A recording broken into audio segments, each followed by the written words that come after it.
Skill development विभागाच्या माध्यमातून मंत्री मंगल प्रभात लोढाजी यांच्या मार्गदर्शनाखाली संत गाडगे बाबा स्किल अकॅडमी इथं सुरू झालेली आहे। या स्किल अकॅडमीमध्ये विविध कोर्सेस आहेत।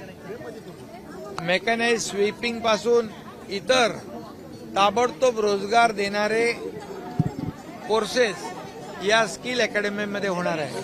देशातली पहिली अकॅडमी आहे की वर्षामध्ये हजारो लोकांना रोजगार देणार, जे 10वी नापास असतील, 12वी नापास असतील, जे शिक्षण पूर्ण करू शकले नाहीत असे तरुण असतील, यांना या स्किल अकॅडमीमध्ये ट्रेनिंग दिलं जाईल, रोजगार दिला जाईल आणि त्यांना परदेशातल्या काही 4 भाषा देखील, जर्मनी, फ्रेंच, जपान या सर्व ज्या भाषा आहेत त्याही शिकवल्या जातील।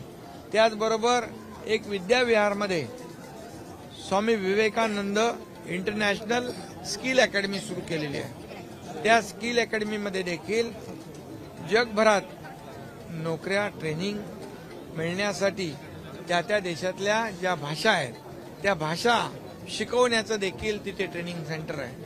अशा प्रकारचं मला वाटतं आतापर्यंतच्या इतिहासामध्ये या आपल्या सरकारमध्ये या स्किल डेव्हलपमेंट विभागाने, कौशल्य विकास विभाग जो मंगल प्रभात लोढाजी त्याचे मंत्री आहेत, अशा प्रकारचा प्रयत्न हा ऐतिहासिक प्रयत्न आहे।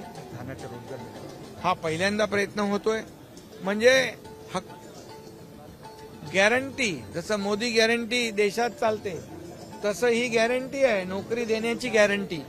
म्हणजे यामध्ये बीव्हीजी जे गायकवाड आहेत त्यांनी अनेक देशाशी त्यांचं एमओयूज आहेत आणि त्यांनी ठरवलेलं आहे 5 वर्षात 10 लाख लोकांना नोकऱ्या देणं।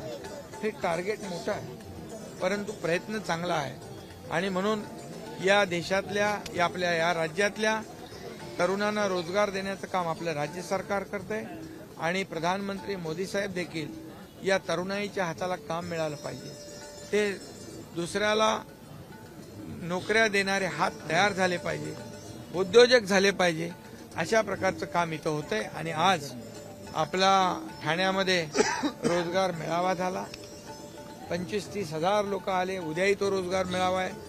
आतापर्यंत 6,000 लोकांना आज डायरेक्ट त्यांचं सिलेक्शन, अपॉइंटमेंट लेटर त्यांना मिळालेत। उद्याही हजारो लोकांना अपॉइंटमेंट लेटर मिळतील।